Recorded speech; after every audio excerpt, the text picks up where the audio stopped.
Okay guys, kita dah buka habis turun satu Aircond 5 star brand hire. Alhamdulillah dah siap cuci kilat macam Aircond baru. Kita memang kena buka habis turun macam ini, cuci baru kita dapat bersih 100%.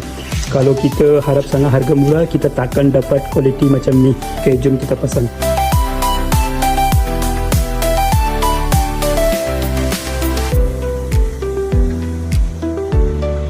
Kita dah siap cuci satu Aircond brand hire 2 horsepower inverter 5 star. Sekarang kita bagi running.